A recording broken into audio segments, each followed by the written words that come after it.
Et comme je le disais, la tradition juive, elle dit de manière explicite, chaque année est une sortie d'Égypte.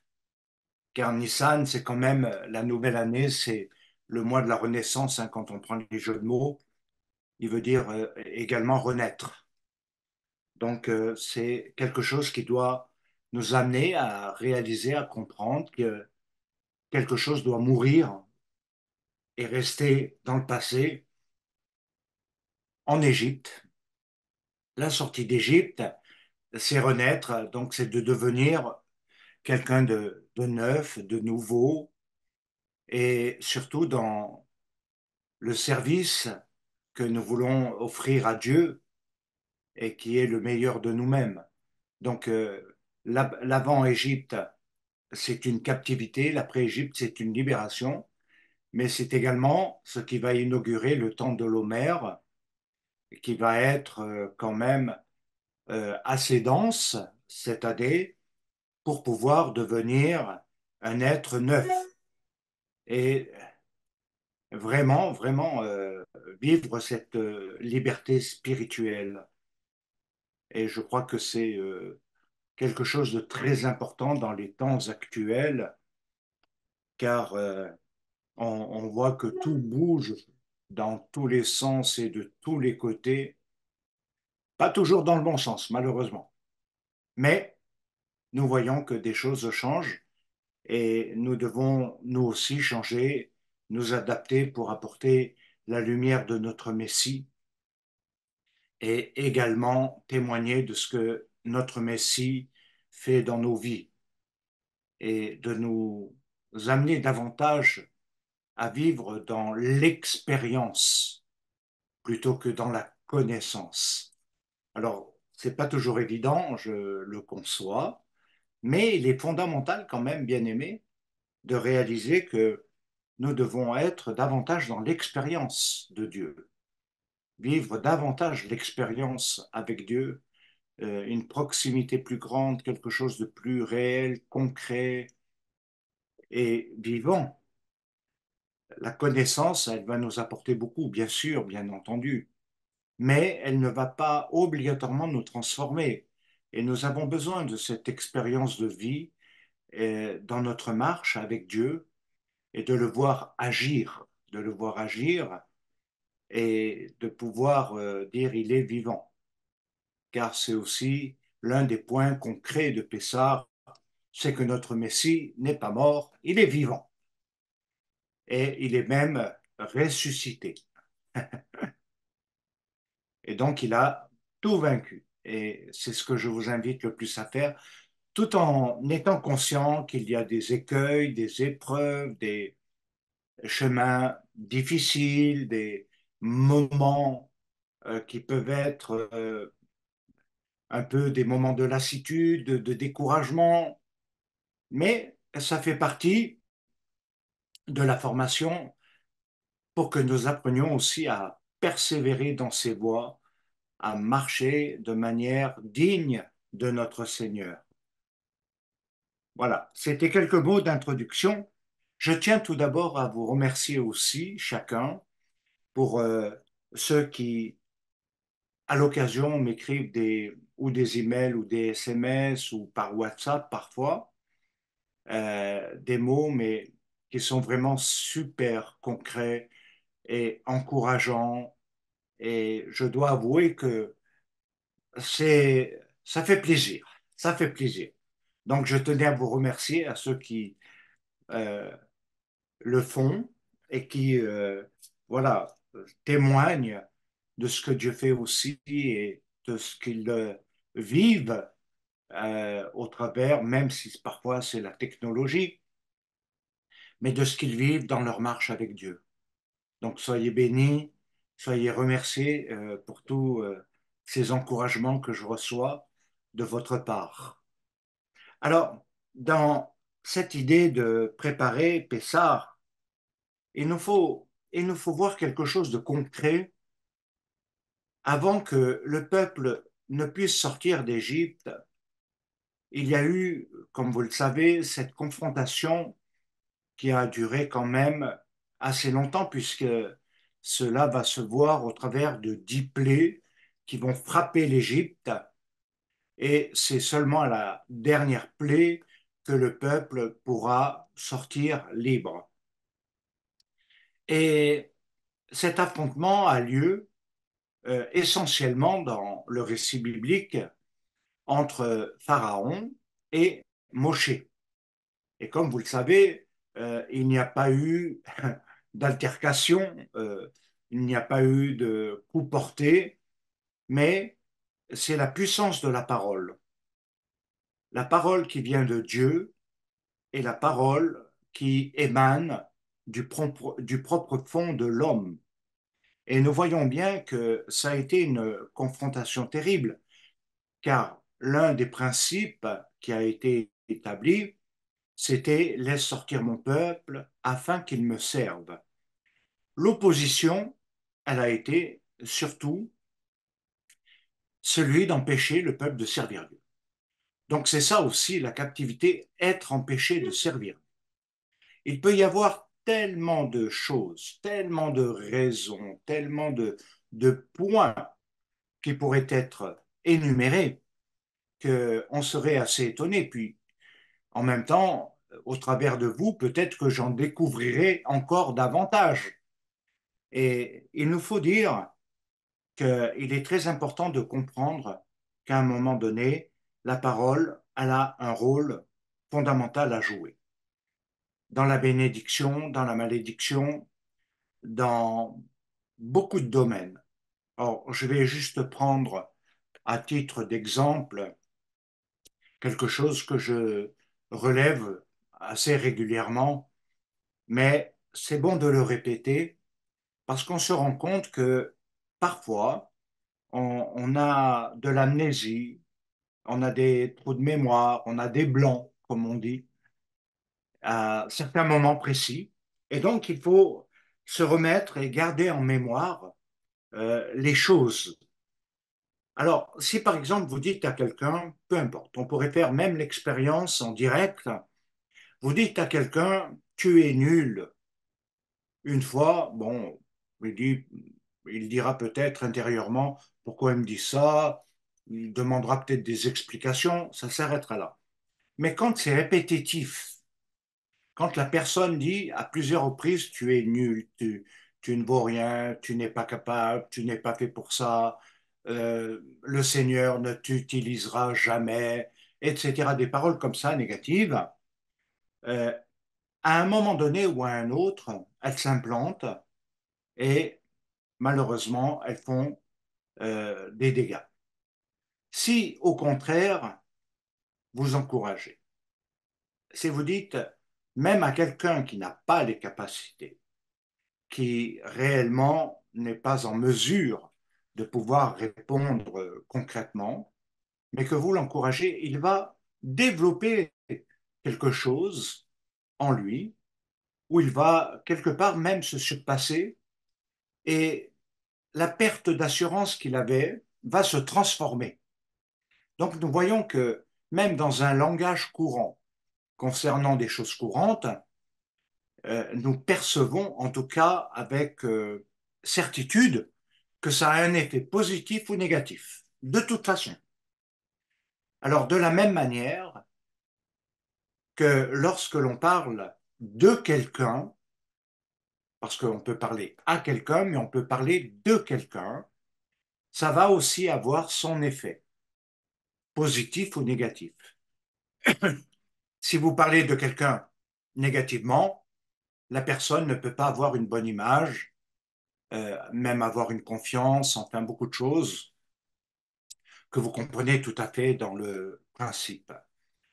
Par contre, si vous en parlez en bien, vous donnez envie, vous donnez quelque chose qui stimule également la personne à vouloir se rapprocher et non s'éloigner. Donc voilà un peu tout l'enjeu qu'il y a eu dans un premier temps dans cette confrontation pour sortir d'Égypte. Et c'est pourquoi il nous est dit dans le livre de Malachie, c'est-à-dire le prophète Malachi, au chapitre 3, versets 23 et 24, il dit quelque chose de très important. Il dit, voici, je vous envoie Éliaou, le prophète, avant le grand et redoutable jour d'Hachem.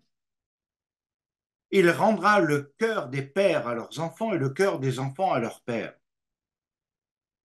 Et ceci nous relie réellement euh, de manière moins connue de beaucoup à la fête de Pessah, qui, comme je l'ai dit tout à l'heure, avant la sortie d'Égypte, les enfants d'Israël devaient être rachetés de l'assujettissement spirituel. Et pour ce faire, il y avait quand même deux choses qui ont été exigées. C'est le sacrifice des agneaux, qu'on appelle les corbanotes, et il faut également relever le fait que d'être soumis spirituellement à des puissances a comme but aussi de nous réveiller, de nous dire il y a quelque chose qui dysfonctionne en moi, il y a quelque chose qui doit être transformé, changé, ôté et je dirais même éjecté de soi. Ça doit nous réveiller et nous amener à comprendre le sens de l'expérience de la rédemption. Autrement, rien n'est expérimenté. S'il n'y a pas de délivrance, s'il n'y a pas de libération, bah, la rédemption reste un mot théorique, reste peut-être une doctrine, reste un concept, mais il n'a pas d'application. Il n'agit pas en soi. Or, ce qu'il faut, c'est qu'il agisse en nous et nous amener à comprendre que la rédemption est une force et une puissance transformatrice réelle. Et je dirais peut-être encore plus aujourd'hui, parce que nous voyons que, pas seulement qu'au travers de la technologie, mais le mode de vie, de plus en plus, l'homme est assujetti à toutes sortes de choses et de plus en plus esclave spirituellement, malheureusement.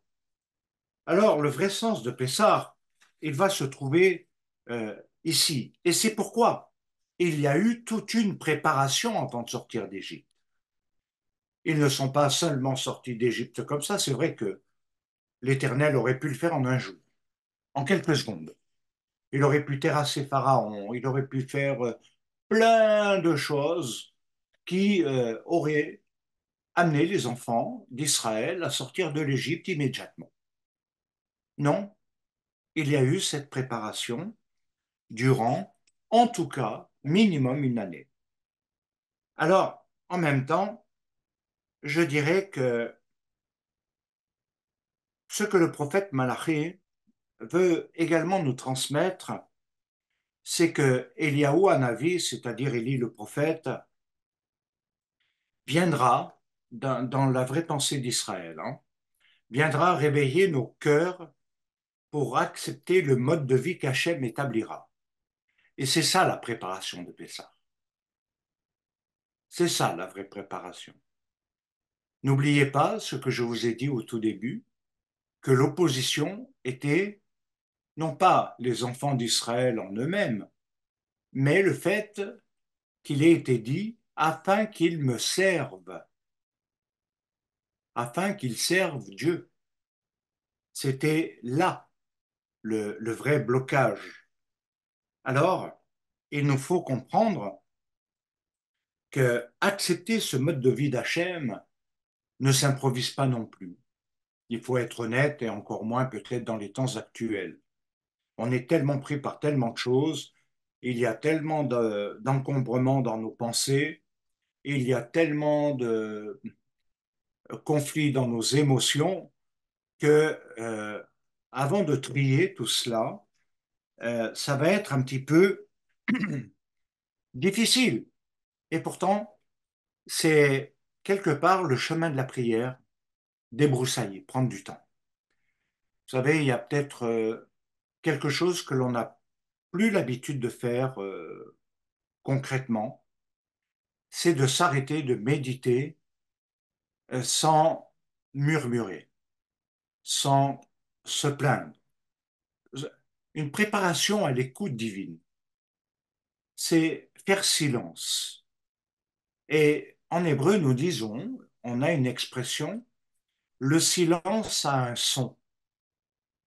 Le silence a un son. En fait, le silence n'est pas silencieux, il a un son. Parce qu'il va nous faire entendre quelque chose qu'on n'a pas l'habitude d'entendre. Et c'est une chose importante finalement. Alors plutôt que d'agiter ses pensées, plutôt que de laisser ses émotions continuer à faire la machine à laver, à se brasser, puis à monter, descendre et à commencer à partir dans tous les sens finalement, arrêter, s'arrêter, s'arrêter, méditer, réfléchir, prier, faire silence. C'est ne rien dire, ni intérieurement, ni dans ses pensées, ni verbalement. Et c'est ce qui s'apparente le plus à l'écoute de Dieu. Autrement, on l'entend pas, on n'entend pas. Il faut entendre le son du silence.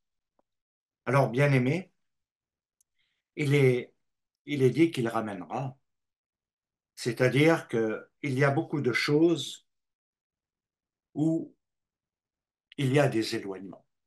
Tellement de choses peuvent nous éloigner alors que parfois on était près du but et ça peut avoir des effets pervers négatifs. Alors il est mentionné dans Betoroth Shel Gedalga, ce n'est qu'alors que nous serons rachetés. Ce n'est qu'alors que nous serons rachetés. Tous les fléaux de l'Égypte étaient un jugement. Et ça a son importance. Ce n'était pas simplement frapper l'Égypte pour que Dieu montre sa puissance, sa supériorité, son autorité. Non. Chaque fléau était un jugement précis et je dirais chirurgical.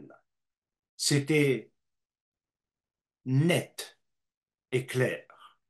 Donc, ça signifie qu'avant, le fait d'être racheté, il y avait deux mitzvot qu'il fallait accomplir. Deux mitzvot.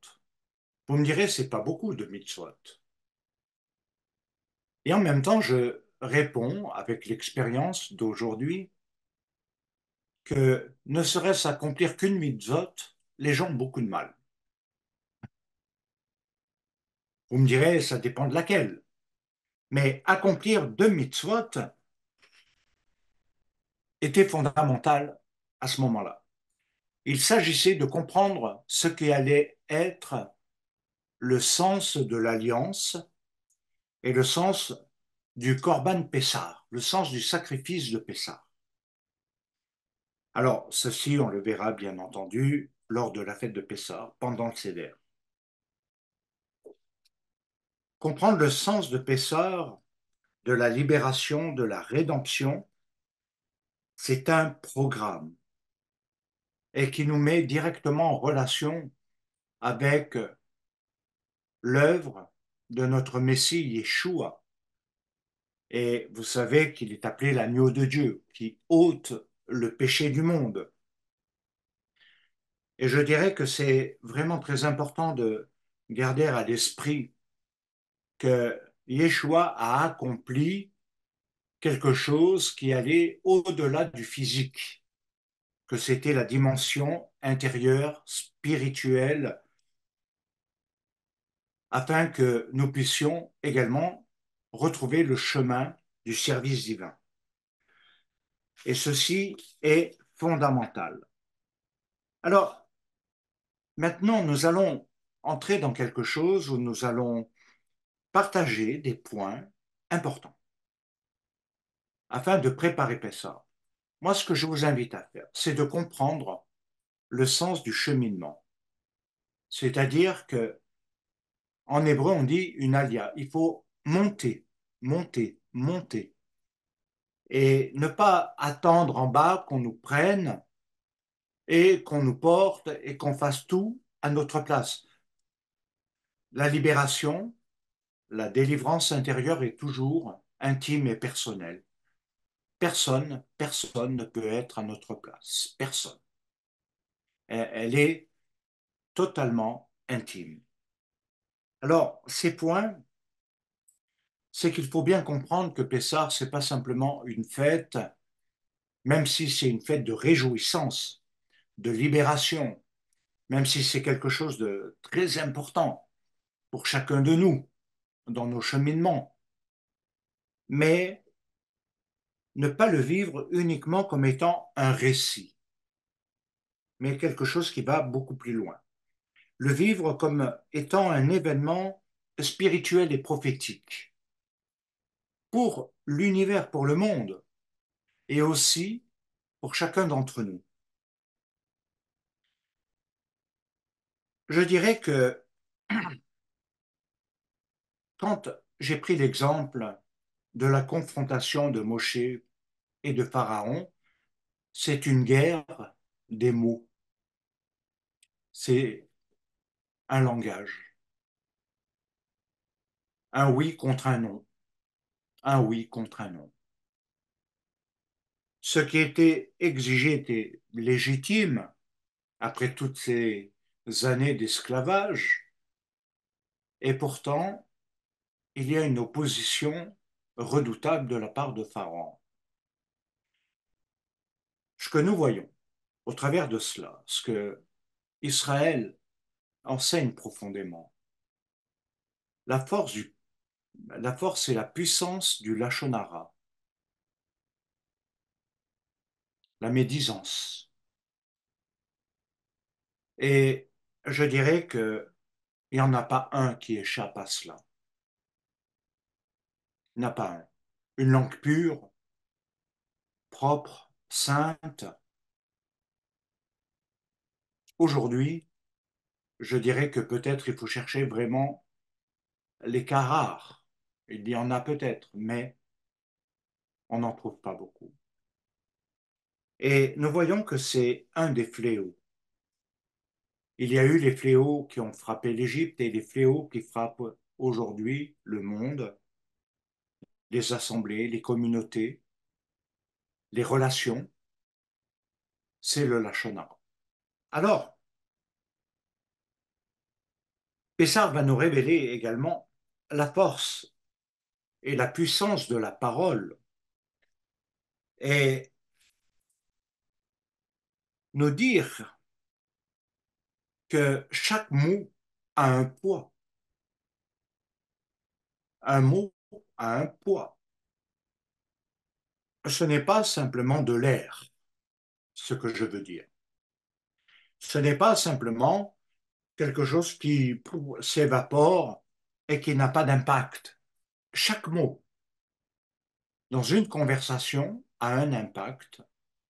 Alors, il peut être positif ou négatif. Il peut être libérateur ou amené en prison. Il peut même lier les pensées, changer les émotions et les sentiments. C'est ce que chacun doit comprendre à un moment donné et quelque part, il nous faut sortir de cet état, de cette puissance qui a servi, car c'est quand même une force spirituelle qui a servi.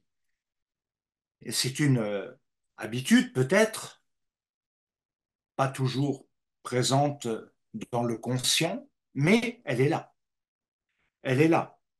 Et je dirais que nous allons voir l'enjeu au travers de ce qu'il y a eu entre Pharaon et Moshe à ce moment-là. Un grand affrontement a eu lieu avant la sortie d'Égypte. Comme vous le savez, Pessah signifie quelque chose d'assez étrange, c'est sauter par-dessus.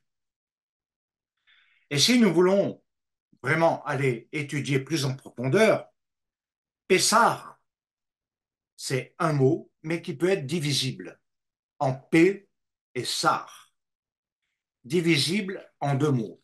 Pessar devient P et Sar.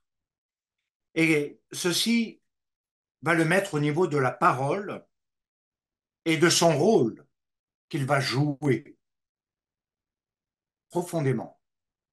Parce que, comme je vous l'ai dit, les mots ont un pouvoir de créer ou de détruire. Les mots ont un pouvoir de créer ou de détruire.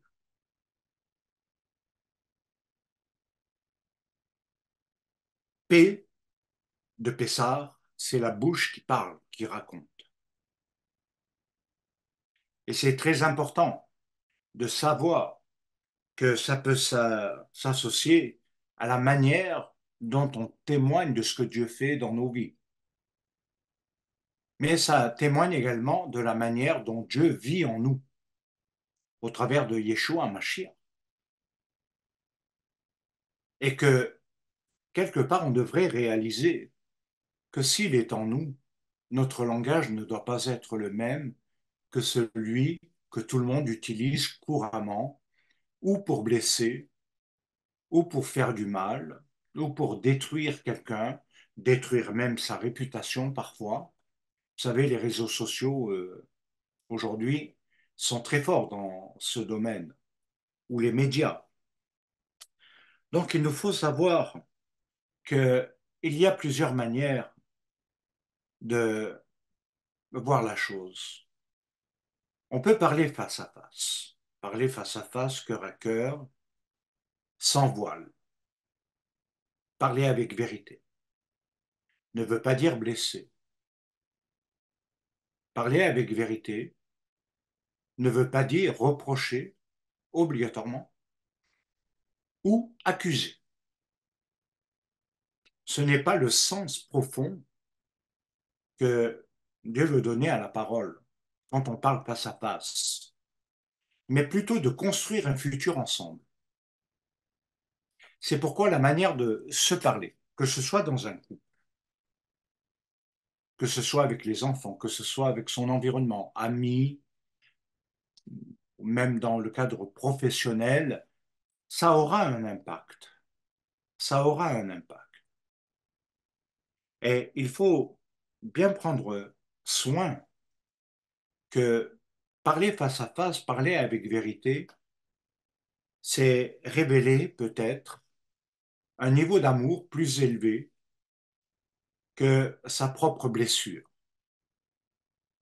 ou des choses qui nous ont peut-être dans le passé affectés et qui nous ont amenés à développer, comme disait Guillaume tout à l'heure, ce hametz, ce levain qui détruit.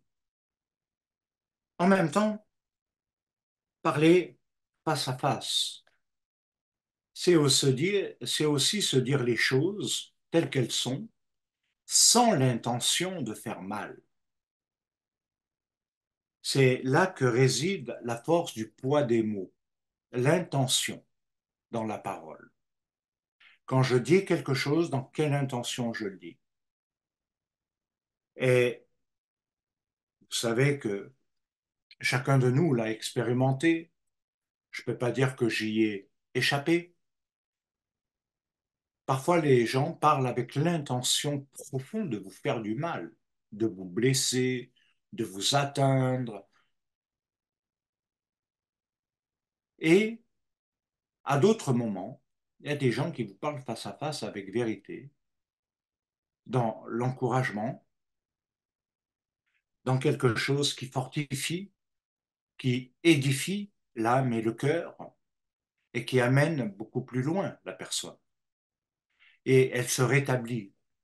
Et on voit que c'est comme une guérison qui s'opère et qui annule en quelque sorte les paroles mauvaises entendues ou les paroles reçues.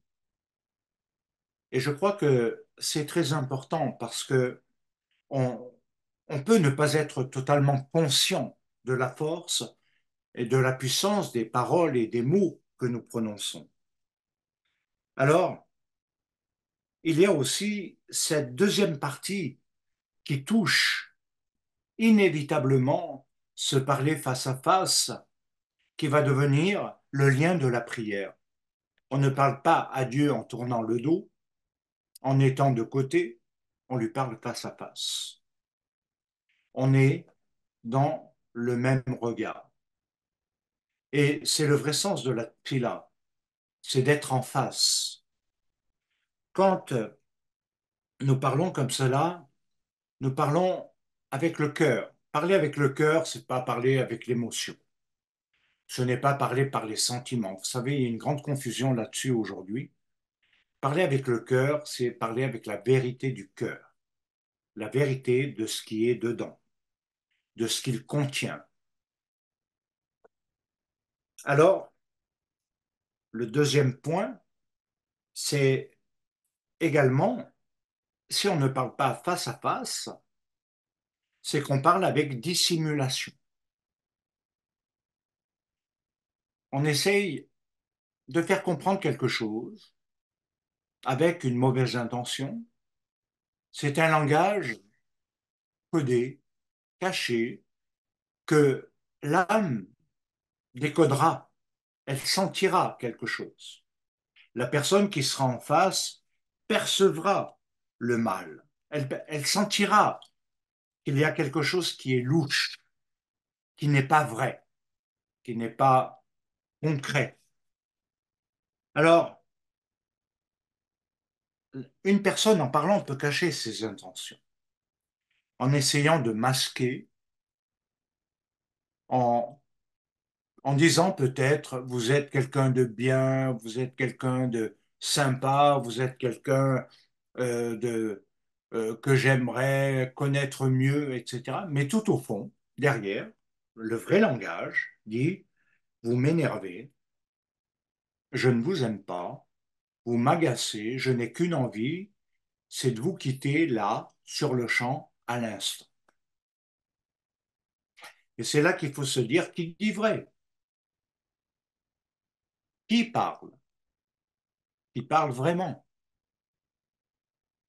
Dans le langage de la prière, nous pouvons dire à Dieu tout ce qui nous affecte. C'est vrai. Et en même temps, pas avoir ce langage caché qui pourrait l'accuser. C'est à cause de toi ou depuis que je te connais, depuis que je te sers ou depuis ci ou depuis ça. C'est pourquoi il faut prendre du temps. En même temps, quand on, on dit qu'on parle face à face dans cette confrontation de Moshe et Pharaon, quand on inverse les lettres de Pharaon, hein, quand le nom inversé, la face cachée de Pharaon, c'est Aroef. Et Aroef veut dire le dos. Il parle avec le dos. Il n'écoute pas, il n'entend pas, il ne voit pas. Il n'est pas en face, il est de dos. Alors, je ne sais pas si vous avez déjà fait l'expérience, mais essayez de parler à quelqu'un qui vous tourne le dos. Quelle est votre impression à ce moment-là? Pardonnez-moi de le dire comme ça, mais vous auriez certainement la réaction de dire il se fout de moi. C'est pas possible. Écoute, je te parle. Et il tourne le dos. Et vous savez que beaucoup de couples se parlent comme ça, hein. Ils se tournent le dos. Ils ne se parlent pas, ils se tournent le dos. Des amis peuvent se tourner le dos. Et dans les relations, très souvent, c'est quelque chose qui est pratiqué, malheureusement. On parle à quelqu'un qui tourne le dos. Devant, il peut dire son opposition, sa vraie face, et puis il y a la véritable face cachée de tourner le dos, de ne pas entendre. D'où le fait que la Torah nous dit qu'il avait endurci le cœur de Pharaon. Il a endurci le cœur. Donc, qu'est-ce que cela voulait dire? Que son esprit était devenu bouché. il n'entendait plus. Et sa raison était sortie. Il y a quelque chose qui ne fonctionnait plus. Et parfois, je pense que nous le voyons avec des personnes, d'un seul coup, le langage, la relation devient, dans la parole, inaudible. Et c'est bien le problème des relations. La parole devient inaudible, inaudible, illisible. Et c'est ce qui crée la confusion, malheureusement. Alors, il y a aussi la manière de parler sans que la personne soit obligatoirement là, qu'on appelle le murmure. C'est parler par derrière pour que la parole, les intentions, les sentiments ne soient ni vus ni entendus. C'est-à-dire que la personne ne saura pas ce qui a été dit sur elle, mais il y a bel et bien eu quelque chose qui a été dit dans une intention de nuire. Il faut être honnête. C'est-à-dire une personne qui n'affronte pas et qui se cache derrière quelqu'un et qui va utiliser quelqu'un pour justement se justifier de ne pas dire en face, dans un face-à-face avec la personne, ce qui ne va pas. Et c'est une façon d'agir aujourd'hui, je dirais, qui est malheureusement très, très, très courante. Alors, quand on en revient à la lettre P, à ce mot de Pessard divisé en deux, il veut dire la bouche a parlé. La bouche a parlé. Mais qu'est-ce qu'elle a dit? La bouche a parlé. Moshe dit, laisse aller mon peuple, libère-le, pour qu'il serve l'Éternel. La bouche a parlé. Et l'autre dit, non, pourquoi? Qui est Dieu? La parole de Dieu. Quand je vous disais tout à l'heure qu'elle est une puissance, c'est parce que quand Dieu dit ou quand Dieu parle, il crée, il appelle à l'existence ce qui n'est pas. Nous pouvons créer des cœurs nouveaux par la puissance de la parole de Dieu. Nous pouvons créer des sentiments nouveaux dans la vie d'une personne par la parole. Vous savez, aujourd'hui, je vois très concrètement quelque chose où, de plus en plus, ce qui n'est pas un défaut, hein, loin de moi cette pensée, au contraire, mais les gens ont besoin de parler, ils vont souvent voir des psychanalystes ou des psychologues, ils parlent, ils se font parler. Un psy te fait parler, il fait parler toi. Et nous remarquons que parfois, le conseil qui peut être donné va donner un déclic. Parfois, c'est très long parce qu'il y a tellement c'est tellement embrouillé à l'intérieur de soi, c'est tellement pêle-mêle que on a l'impression de ne rien voir comme changement. Pourtant, il nous faut comprendre que c'est la parole de Dieu, ce qu'on appelle la parole de Dieu, ce que Dieu dit, parce qu'il crée et qu'il appelle à l'existence ce qui n'est pas. C'est pourquoi lorsque nous prions et que nous appelons la guérison, la délivrance sur quelqu'un, nous la créons. Bien-aimé, nous la créons. Nous la créons. Mais si nous sommes dans la pensée inverse, alors à ce moment-là, nous créons aussi le mal. nous créons aussi le processus, malheureusement, de destruction.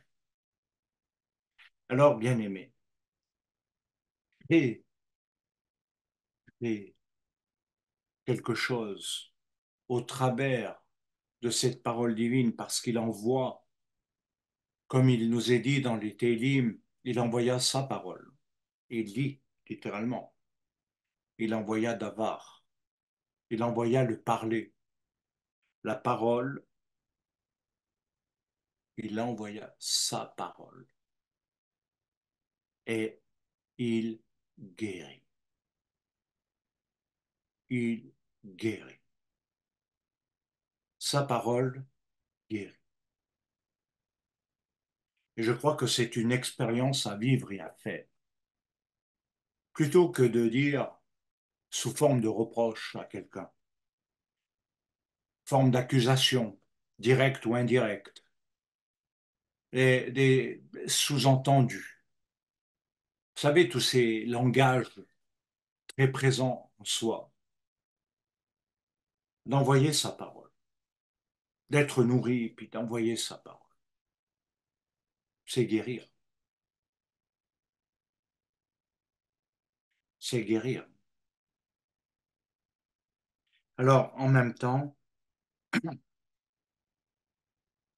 ça nous révèle et démontre que sa parole est toute puissante. Et c'est cette confrontation qui a eu lieu avec Pharaon. Les plaies d'Égypte sont venues à cause de cet épisode-là, pas avant, pas avant, parce que Pharaon n'entendait pas. Il était dans le dos. Il tournait sa face à l'Éternel. C'est également au travers de sa parole qu'il a fixé les temps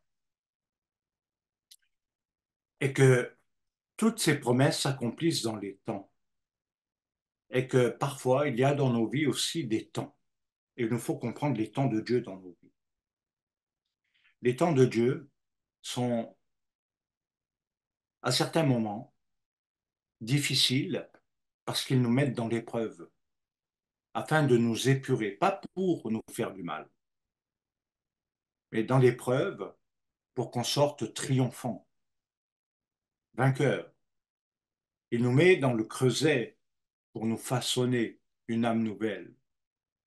Et c'est là que tout se joue, parce que tout le mauvais peut sortir et que notre émouna va se renforcer, que notre confiance en Dieu, autrement dit, va augmenter au lieu de dépérir, au lieu de devenir une faiblesse, ah, j'en peux plus, j'en ai marre, ou je ne sais, le langage que chacun emploierait. Mais il nous faut bien comprendre qu'il y a le temps de l'épreuve. Et l'Égypte a été le temps de l'épreuve, de la formation. Et ensuite, il y a eu la libération. Et cette libération devait aller encore plus loin que le physique, plus loin que le bien-être humain, purement dans la vie matérielle. Elle devait être élevée. Donc, bien aimé, il y a les temps et il accomplit sa parole. Ce que sa bouche dit, sa main l'accomplit. Ça veut dire que le temps de l'épreuve va durer le temps où nous n'entendons pas, ne comprenons pas, nous nous rebellons, nous réagissons comme des bons êtres humains avec tellement, tellement de choses qu'ils ne devraient pas. Avoir cette confiance en Dieu devrait nous amener justement à dire, quel que soit le sens de cette épreuve, même si elle est la plus dure, même si elle est douloureuse, même si elle a un impact, c'est de me dire, mais il y a un temps où Dieu interviendra, un temps où Dieu changera le mal en bien, un temps où il me guérira, un temps où il interviendra. Il y a toujours un temps favorable à l'action divine. Toujours. Mais il faut être dans le temps de Dieu. Il faut être dans le rythme et le bon rythme.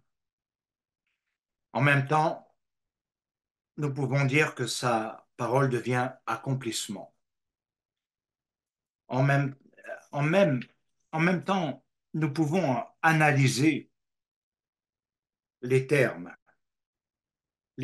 qui viennent du parler.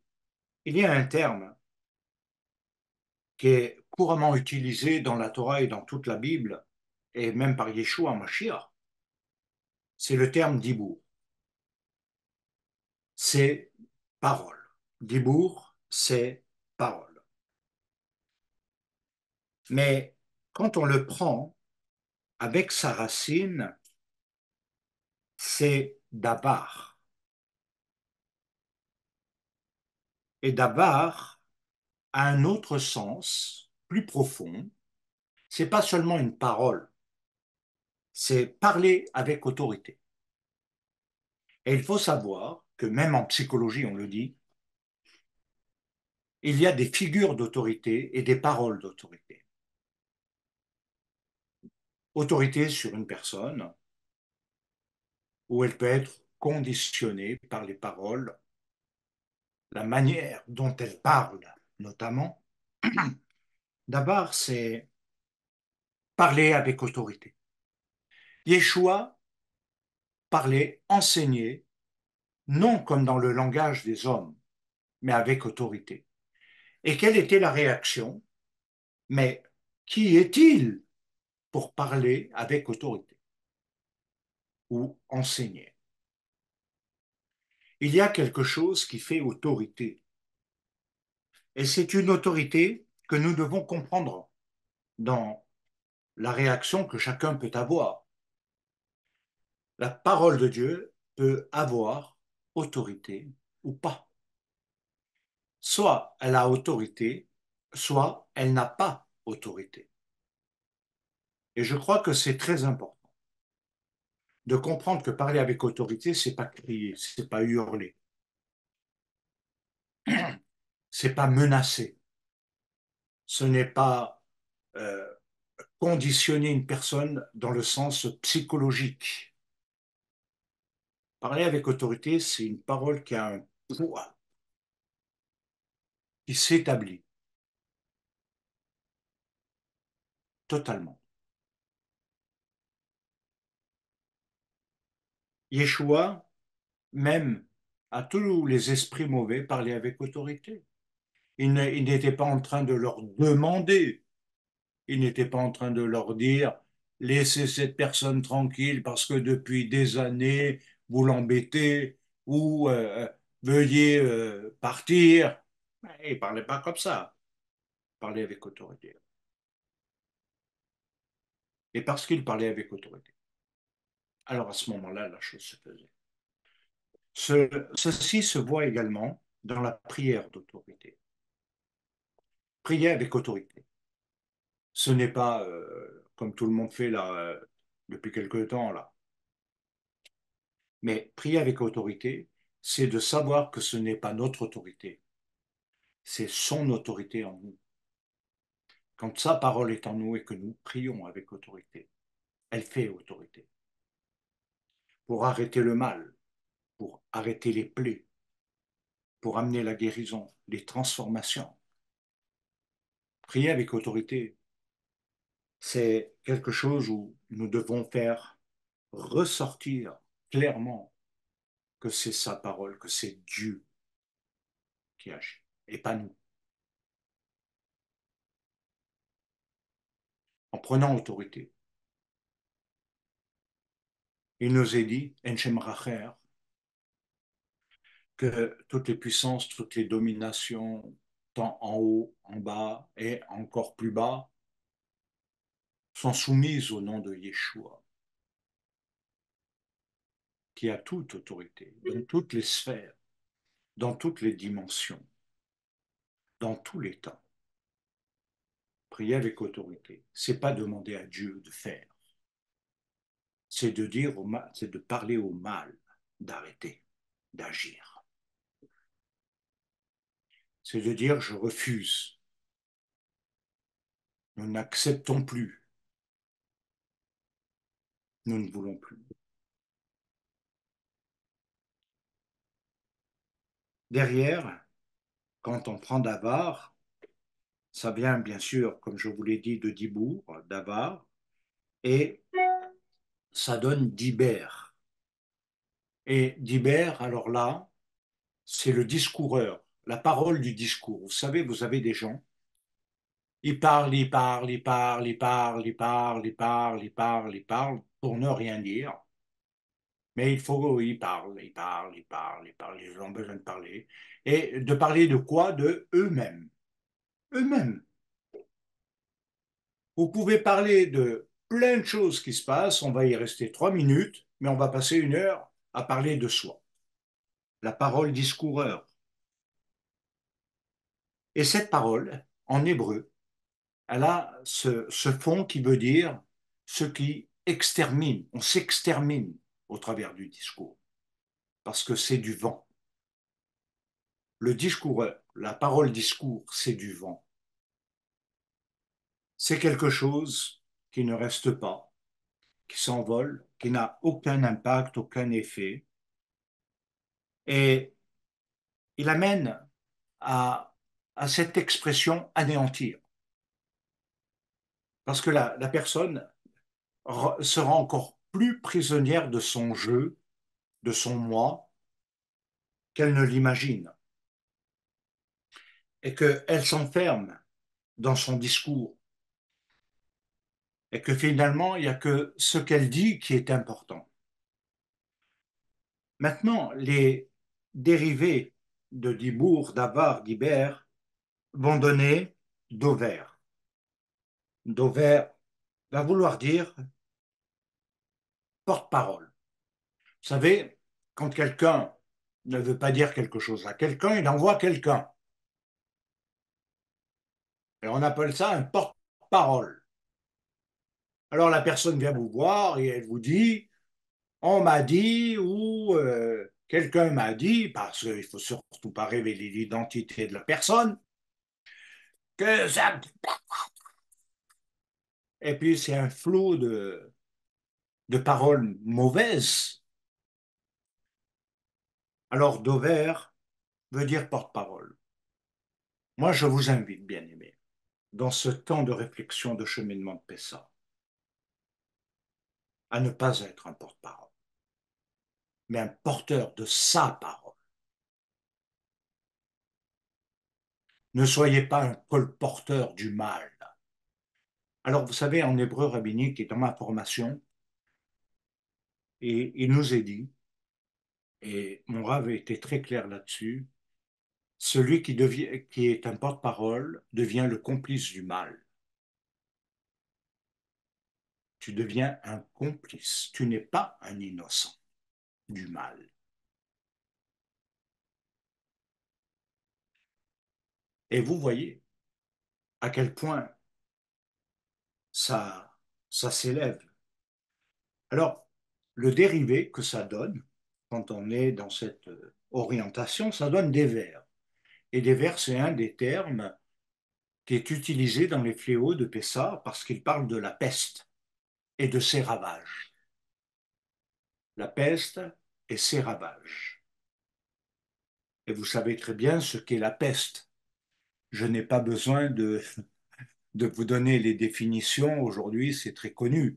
Et c'est une maladie qui réapparaît sur le plan physique. Et la peste, c'est une des choses que l'on touchera dans le cadre des études qui vont être faites dans le temps de Pessard, où on sera plusieurs à intervenir chaque jour au travers d'un enseignement, étude, dans le cheminement. Et donc, ça va avoir aussi son impact, car la peste, elle est liée à la tsarat. Et c'est quelque chose d'incroyable.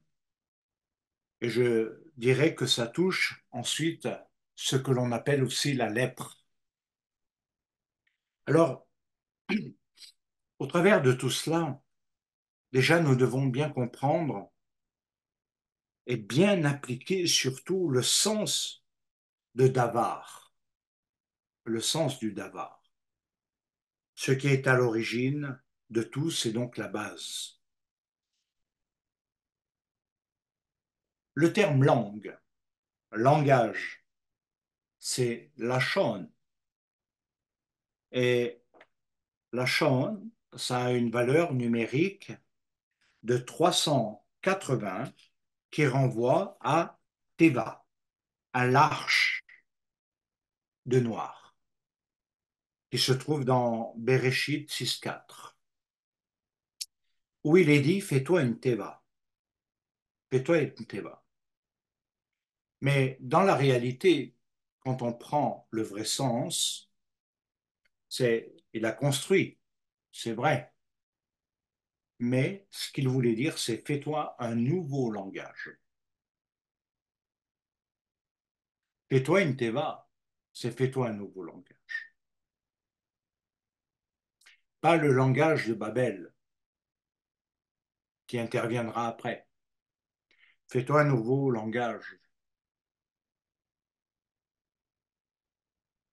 Lorsqu'on prend la chaude, la permutation des lettres contribue à donner un autre mot et donner à ce mot une force avec, bien entendu, un nouveau sens. Il nous est dit, par exemple, Ani. Et Ani, vous savez que ça veut dire je. C'est Aleph, Nun, Yod. Lorsqu'on déplace le Yod au milieu, vous savez ce que ça veut dire? Il n'y a rien. Il n'y a pas. C'est le néant et le vide. Le je devient, quand on veut parler à la place de Dieu, quand on veut se mettre en avant, lorsqu'on est dans le ani, le je, le moi, le surmoi, etc., alors à ce moment-là, ça veut dire que on est envahi par le vide et le néant. Ça ne crée rien, autrement dit. Et plus significatif, ça veut dire qu'il n'y a aucune puissance dans le néant. Il n'y a aucune force. C'est un anéantissement. La personnalité va s'anéantir et va créer ce vide profond. Alors, en même temps, il nous faut comprendre que le Hani, c'est dans le jeu lié à l'être humain, qui veut aussi vouloir dire j'existe. Et si on le prend en psychologie, on dirait je veux être entendu, je veux être entendu, je veux être compris. Mais ça reste quand même dans cette dimension où on est dans l'intensité, je dirais, de son présent, de son instant à soi. Mais dans le même mot, avec le iode au milieu, il dit par contre que le jeu, dans le sens de ce qui sera appelé l'ego, signifie tu n'es rien, tu es néant.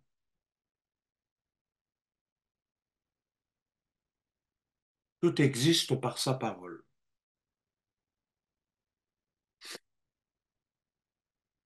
C'est quand nous avons compris cela que tout va bouger. Dieu dit très souvent, non pas je, dans le sens du moi, de ce que nous venons de développer, mais il s'est révélé comme étant Anochi, je suis, je suis. Je suis dans tous les temps, je suis le temps, il n'y a pas de commencement, il n'y a pas de finalité. Et il n'y a pas de milieu du temps, il est tout, il est tout. Et Yé Yé nous amène à comprendre la grande leçon, c'est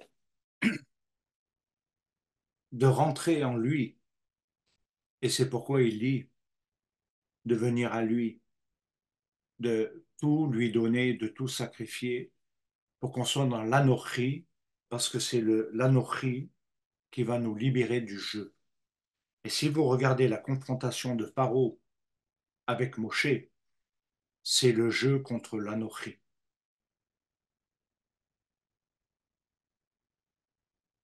Et le résultat, nous le connaissons, nous le voyons dans la Torah. Et je dirais que c'est cette confrontation qui a démontré que finalement, Pharaon, avec toute sa grande armée, avec toutes ses armes, avec toute sa splendeur, avec toute sa force devant le petit peuple hébreu, esclave depuis des siècles, qui était en haillons, qui n'avait rien, qui ne possédait rien, qui n'avait aucune richesse, eh bien, le jeu de Pharaon est devenu le néant. Et le peuple qui est sorti est devenu un peuple qui sert Dieu, qui est devenu grand et que nous voyons encore aujourd'hui. Sortir du jeu, c'est sortir de ce qui porte le néant en nous. Ça, c'est une parole très forte, bien aimé. Des fois, je sais que les gens ne mesurent pas l'impact de certains termes, c'est pourquoi des fois il faudrait réécouter. Plus tard, même un an après.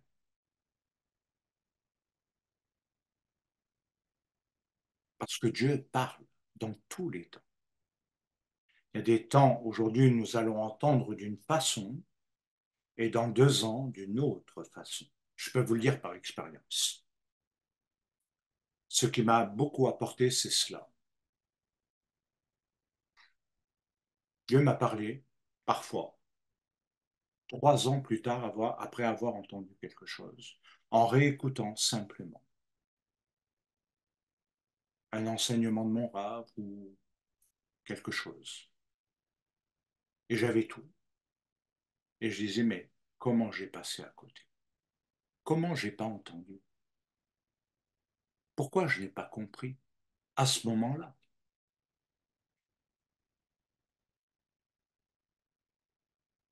Parce que ça sort, on oublie, on n'est pas dans le bon moment, si je puis dire. Et c'est pour ça qu'il faut comprendre que quand je parle, c'est pas dans l'immédiateté.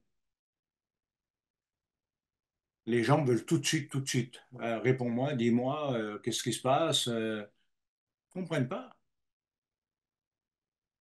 que ça peut être dans 3 ans que ce qu'il a dit peut se réaliser dans 3 ans. Ou tout à coup, si on réécoute quelque chose, dans 3 ans.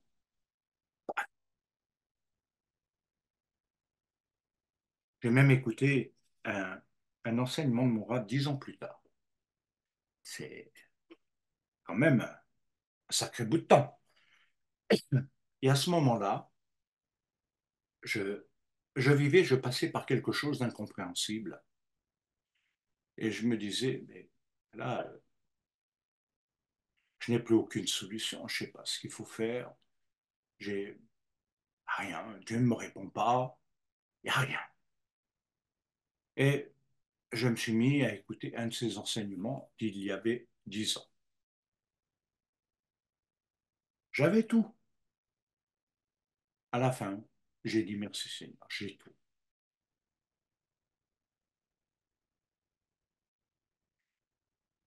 Je crois que on oublie trop les enseignements et les recommandations du roi Shlomo, qui nous dit bien de garder précieusement les enseignements comme un ornement autour du cou. Or, On cherche la connaissance, on cherche le savoir. Donc on veut toujours plus, en s'oubliant sur certains points, en n'ayant pas appliqué. Et c'est ce qui détruit, en quelque sorte.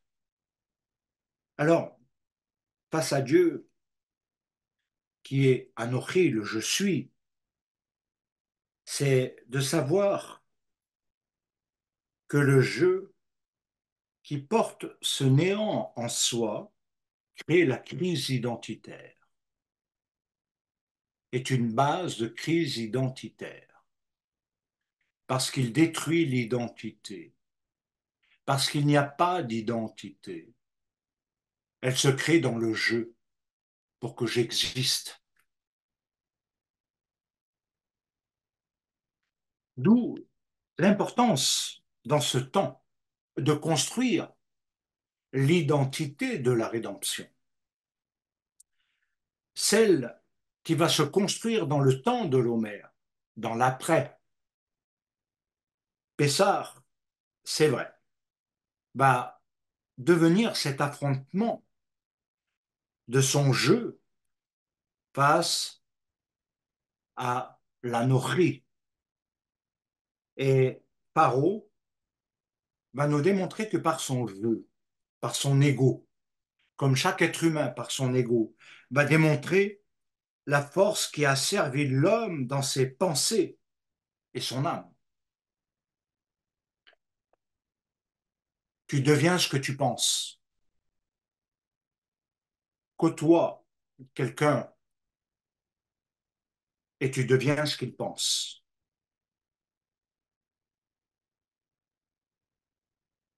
Vous savez, j'ai fait beaucoup d'expériences là-dessus et d'ailleurs, on peut le dire, hein, dans la psychologie, c'est clair, hein, tu deviens ce que tu côtoies.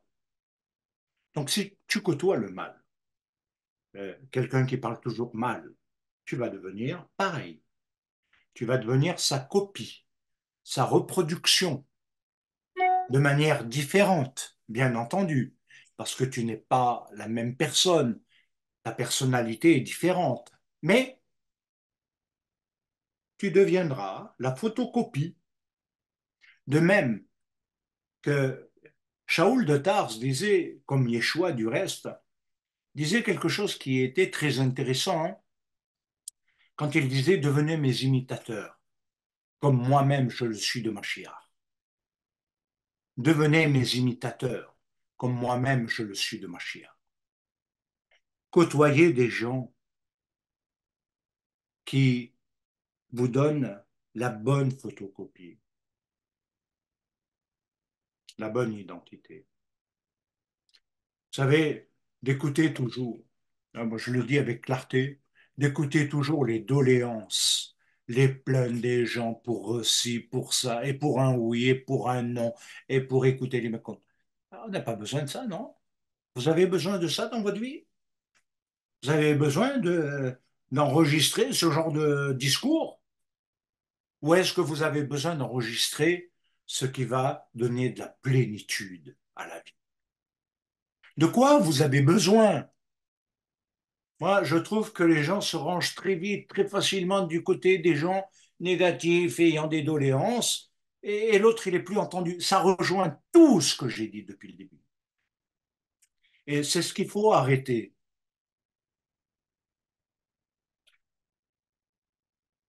Quand j'ai connu mon rave, comme Paul Ganassia, j'ai dit je veux être comme lui. C'est tout. Et c'est ça, c'est ça qui est important.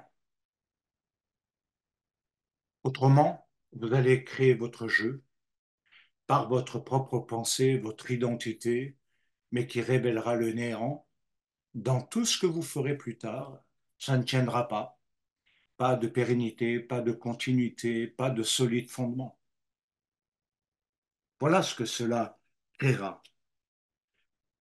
Parce que le jeu, comme je vous l'ai dit, détruit totalement l'identité. Anochi nous fait sortir d'Égypte et il libère l'âme de l'asservissement. Et c'est pourquoi sont associées plusieurs fêtes.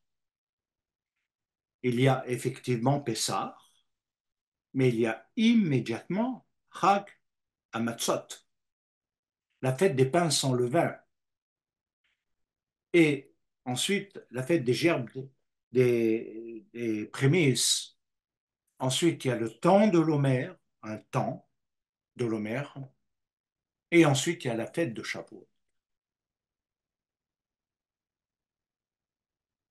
Je crois que c'est très important d'entrer dans cette compréhension. Pessah est le début, l'inauguration d'un itinéraire, d'une libération, d'une délivrance.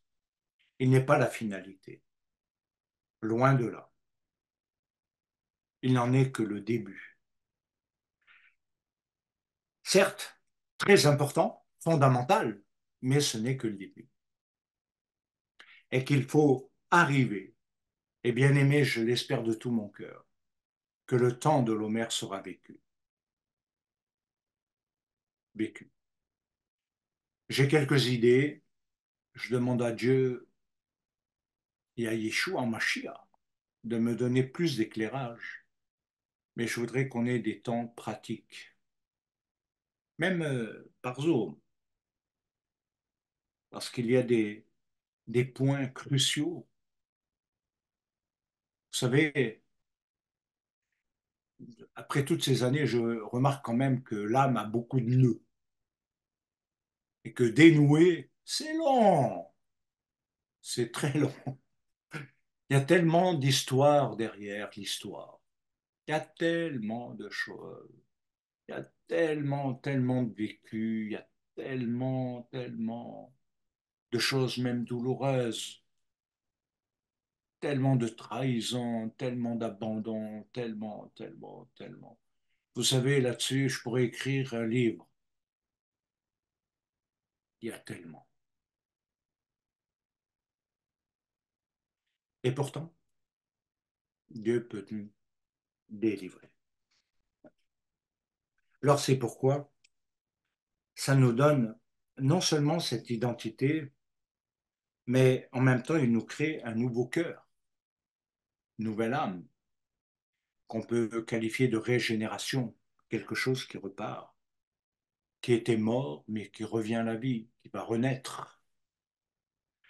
Et ça va donner tout le sens de cette fête qui suit immédiatement Pessah, Chag HaMatzot, afin que nous puissions ôter le levain qui est en nous. Le levain de la corruption, comme dit Shaoul de Tarse, devenir une pâte nouvelle. Et c'est très important parce que le levain, c'est le symbole par excellence, même si on l'approfondira.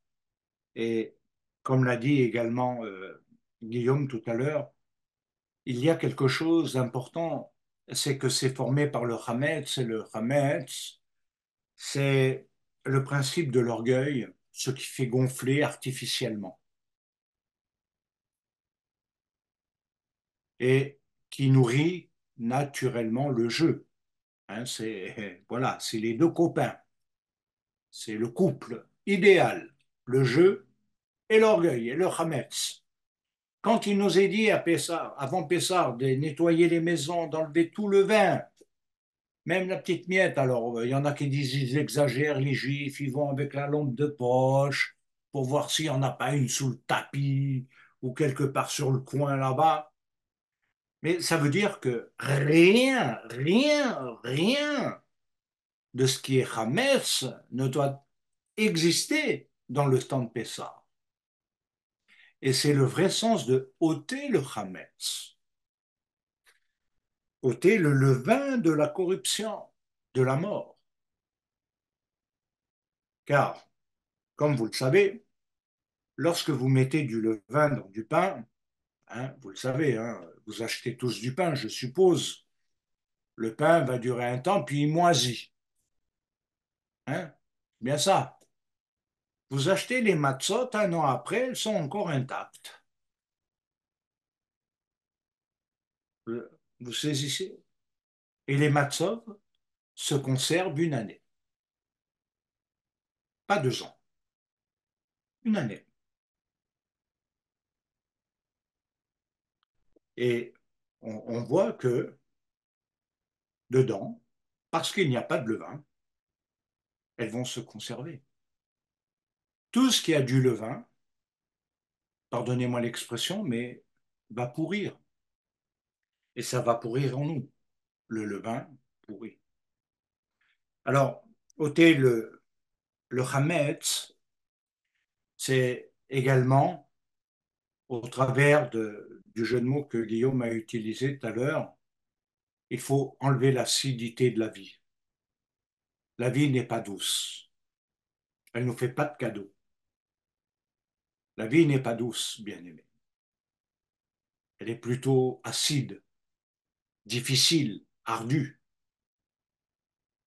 Elle est pleine d'embûches, d'imprévus, de toutes sortes de choses qui font mal. Et je crois que malheureusement, ça produit l'acidité. L'acidité, c'est également ce que l'on appelle en hébreu le ressentiment. C'est le ressentiment. C'est un acide empoisonné de l'âme, qui empoisonne l'âme. Alors on peut toujours trouver des excuses à son amertume, son ressentiment. On peut toujours dire oui, parce que, je veux bien, mais néanmoins, ça produit quelque chose qui n'est pas positif. Ça produit quelque chose de destructeur. Ça produit quelque chose qui est mauvais. Alors après, on peut toujours dire, oui, on peut toujours dire à Dieu, je, délivre-moi, mais ôter, il faut ôter de son être intérieur. Il est dit dans Lévitique Vaïkra 23, au verset 4 et 8, que le levain, et c'est ce qui fait fermenter toute la pâte, pas une partie, c'est toute la pâte qui est contaminée. Et elle provoque, si on y réfléchit bien, et que vous mangez du pain qui est moisi, il va provoquer des maladies. Ou même, on a fait une expérience dans une colonie de vacances quand j'étais gamin, et quelqu'un avait laissé dans son sac son sandwich là, avec son pain, et la plupart chopaient l'impétigo. Vous savez, c'est des boutons, des trucs, rien qu'à cause du moisi dans le sac. Ils ont jeté le sac, pas le sac, mais les sandwichs là, et plus personne n'a été malade. Rien que le garder provoque des maladies. Alors, à vous de faire une recherche de maladies psychologiques, spirituelles ou autres qui pourraient vous affecter parce que vous gardez malheureusement le Hametz et qu'il n'est pas ôté. Qu'est-ce que ça peut provoquer dans l'âme, dans le cœur, dans les émotions, dans la psychologie, dans la pensée?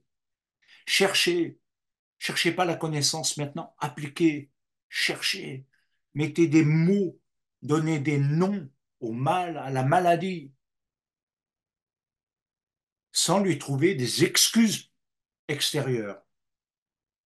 Ça provoque, à cause de cette fermentation, la maladie. Alors, inutile de vous dire que c'est de toute façon, par excellence, que Yeshua dénoncera comme Shaoul de Tarse, c'est le symbole du péché de ce qui est raté. Hatav, hatav, de ce qui est manqué. de ce qui est manqué.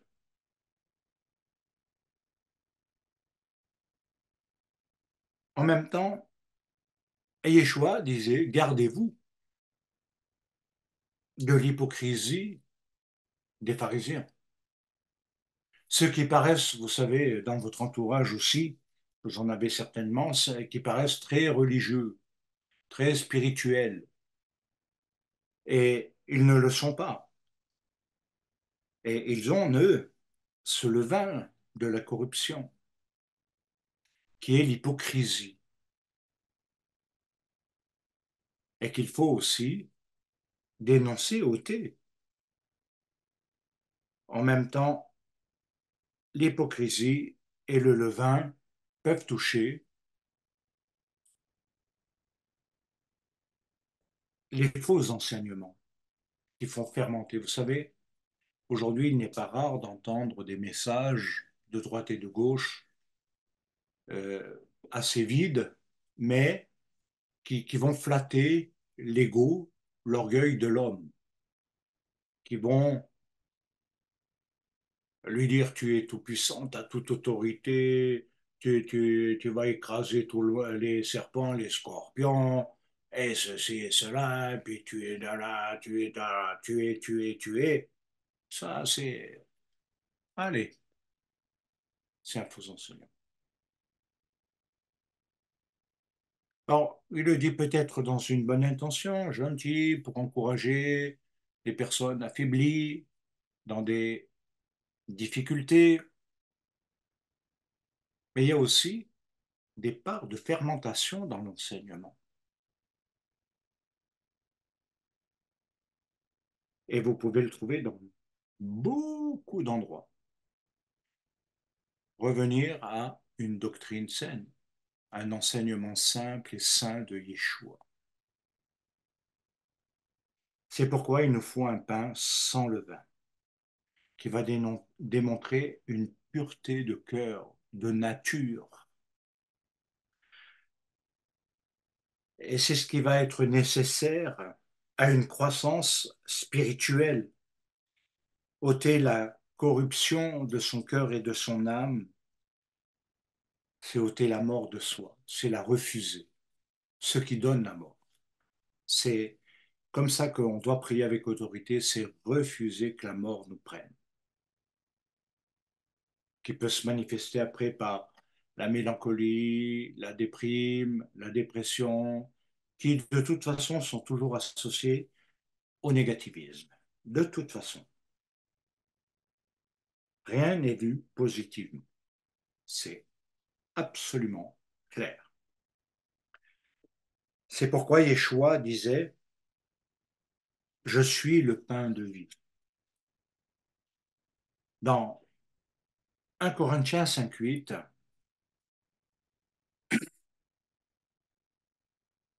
lorsque la parole de Dieu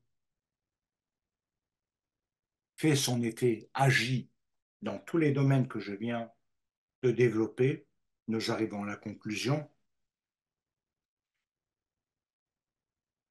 la parole de Dieu, le davar, Dibourg, ne doit plus être détournée par son jeu.